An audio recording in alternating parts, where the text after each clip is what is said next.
All right, hey everyone. We're here today to talk about the free Marvel Resident Evil comic book that came out when the game came out.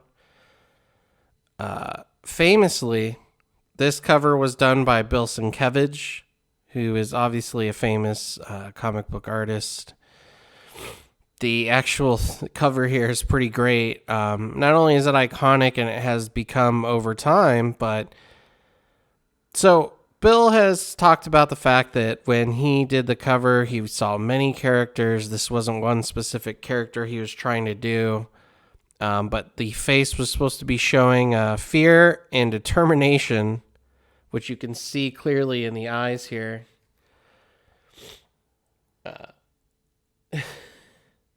Fear, determination. Also, if you notice, this is like starts off as an assault rifle, then it slowly melds into a shotgun.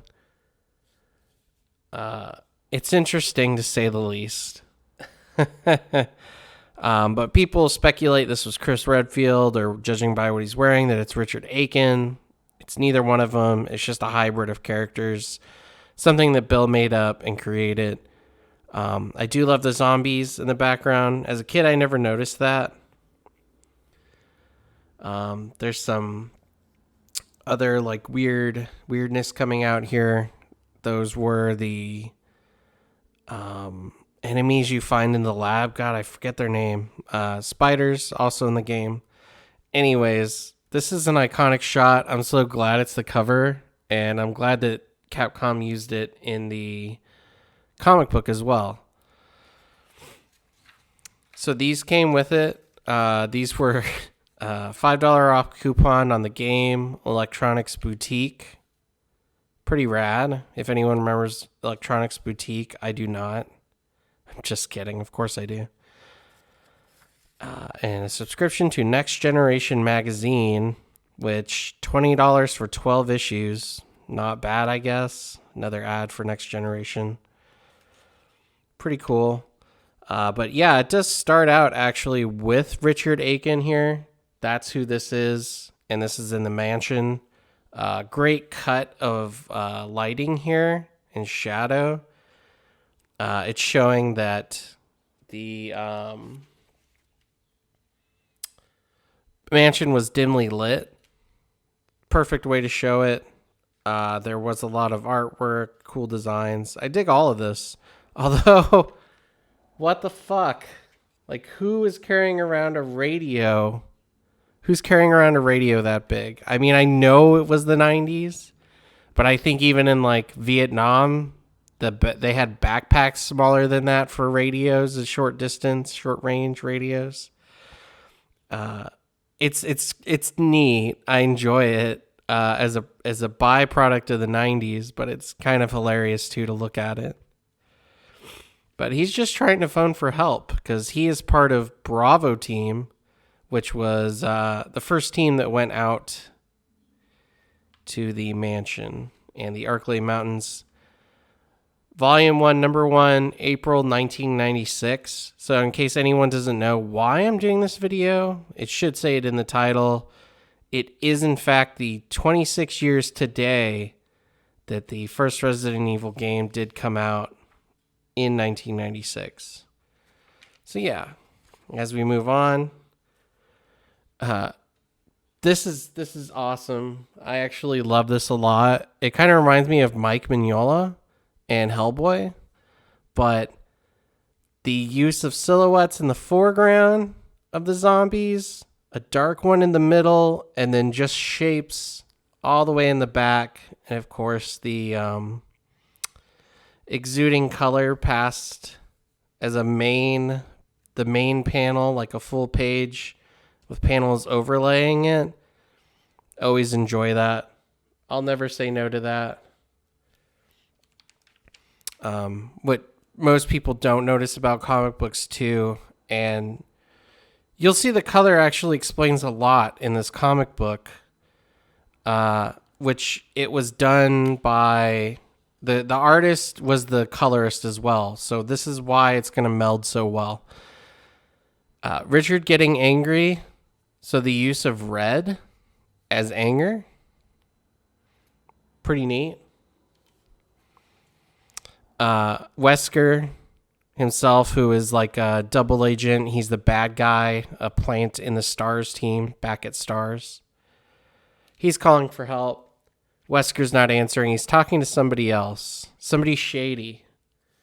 And you'll notice too that the shady guy here, Umbrella, UMB, and there's an umbrella there on the cup. But he's covered in green, right? Green light for the room. So remember that. Wesker's arguing with him. Barry bursts in. And he says he's got to get the team together. Basically, they got to go to Arklay Mountains and go help out Bravo team because they're not responding. He doesn't know what's going on. So he goes and wakes up Alpha. And this is a little funny to me because Alpha team would not have bunkers inside the RPD or bunk beds. They have their own apartments in the city. But it's interesting that they put this in here, probably because they didn't know if that was the case. You know, this is the first game. The lore hasn't fully been fleshed out yet till about the second and third game. So he goes and wakes up Alpha team. And we cut back to Richard, who, again, they're still not showing the zombies, just the shadows and silhouettes here, and here. But it is kind of, in a way, showing you what the game's going to give you through the art here. Richard accidentally sets off a trap and gas fills up the room, which this would happen in the armor room later on in the game on the second floor, which it does hint at the beginning here. Armor.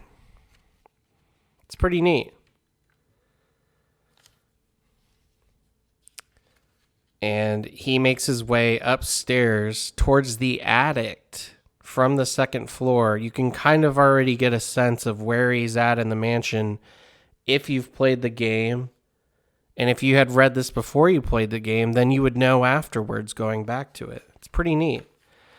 But Wesker tells Alpha Team, hey, we got to go out. We got to save Bravo Team. We don't know what's going on. Get packed up. Get ready. Now remember, the artist is the colorist as well, right? And we know Wesker is a shady double agent. And when he was talking to the shady dude, green was the color, right? And now we see split down the center. Green on one side, regular on the other. Very insightful into who Wesker is as a character. It's giving you that information that he's a double agent already. And his intentions of setting up Alpha Team to go into the mansion so he can get research on the BOWs in a combat experience. You know, that information of, well, can they be used in the field of combat? Pretty much why he's taking the team with him. And the team is, acting cool. They're ready. They're brave. Again, cool blue colors to show their emotions, where they're at. Everything's here. All the information in the game is being told. It's well done. It's insane how good this is, actually. But it's funny because he hints at the end of the game. He says, let me be straight with you all. I don't think this is going to be easy. Redfield, make sure you bring those extra law rockets on the chopper. Hopefully we won't need them. We won't need rocket launchers by going out into the forest. But it's classic RE, right? With all these reports we've heard, there's a chance we may be up against something we haven't seen before. Let's just make sure we have enough firepower to handle the situation. At least Jill asks, you got to be pulling our chains here. You actually think there's something out there in the woods we can't handle? Judgment errors are something we don't have the luxury of in the line of work. You'll learn that soon enough. Bravo team may have been green, but they were good. Nonetheless, the fact that we haven't heard from them just makes me feel like we should be prepared for the worst. That's all.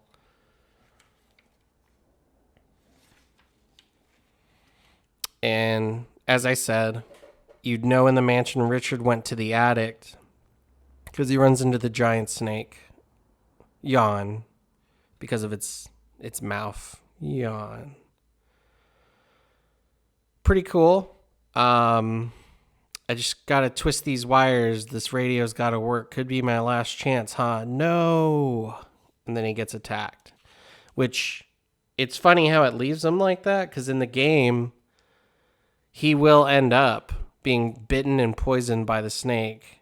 At least in some scenarios. Some scenarios he'll be where the fish tank is. It's a whole thing. This is very 90s to me, using a full box and putting a head in it or a face. This 100% exudes and oozes 90s comic books.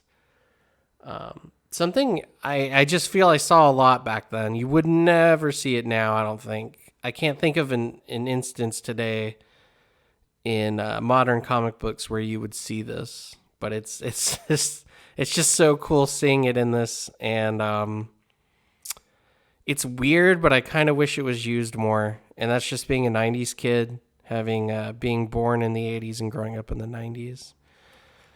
Another piece of lore they get right is Chris here calls Richard, or not Richard, sorry, Brad Vickers, chicken heart. Just get us on the ground, chicken heart. We'll handle the real work from there. Because he is a chicken. And they drop off in the Arklay Mountains. It's already hinting at the fact that they're going to be attacked by dogs. Very awesome. All this is a perfect setup for the video game. And it even says, to be continued in the game. So as I said earlier, art and color design by Dave Johnson. Great work, dude. You did it. I kind of showed why. Based on material from Capcom's Resident Evil, special thanks to, and then it has a smattering of people, but now available at Electronics Boutique. Clearly, I think the demo version, because Jill would not fight the spiders in the dog hallway. It's the dog hallway for a reason. Dogs, zombie dogs. Showing her also get attacked in the gallery by the crows on their perch, which, yeah, I'm a big Resident Evil fan. I know the rooms. Arm yourself and prepare to discover the results of some very, very careless experiments. Resident Evil. So yeah, it's a free comic book that was given away. I'm not sure if it was given away at comic shops or if it was given away in video game stores, or maybe both, or what the fuck. I found it online. This thing is actually going for a lot. I got lucky and found one for cheap on Amazon. Someone was basically throwing it away because I couldn't believe they were selling it for so low. It usually goes for about $100, but I got to say, if you're a Resident Evil fan, 100% worth it. This definitely was done well. Care was put into it. I mean, you got a cover by Bill Sienkiewicz, for Christ's sakes. So, yeah, that's my review of this comic book. I'm so happy Resident Evil is still going after 26 years, and you know, it's still going strong. It's certainly gotten back to its roots, kind of. And, yeah, I want to thank everyone for watching. And where it ends here in the comic book, and the zombie attack for the dogs, I'm going to play the video right now and show you kind of what happens to their trek to the mansion. It's going to be the uncensored version, which we didn't get in America. And it's going to be in high quality. So I hope you enjoy it. I hope you guys like, follow, subscribe, all the things. And thank you.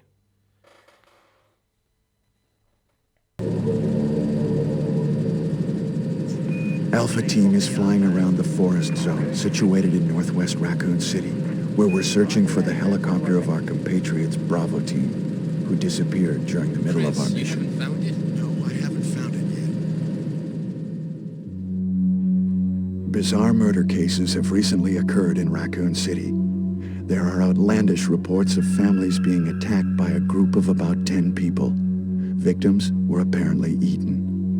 Bravo Team went to the hideout of the group and disappeared. Look, Chris!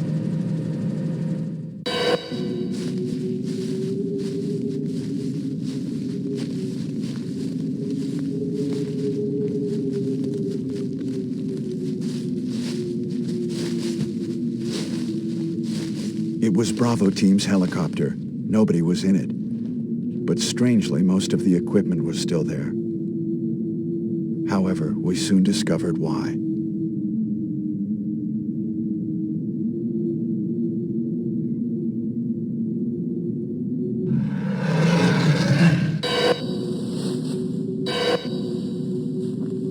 Hey! Come here!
Jill, run for that house!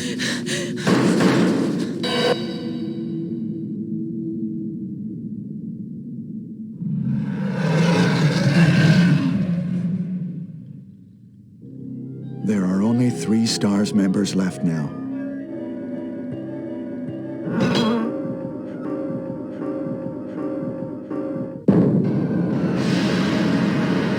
I got a shotgun. Chris Redfield.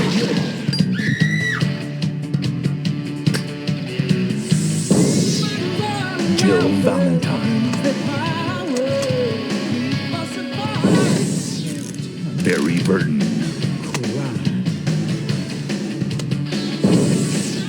Rebecca Chambers. Albert Wesker.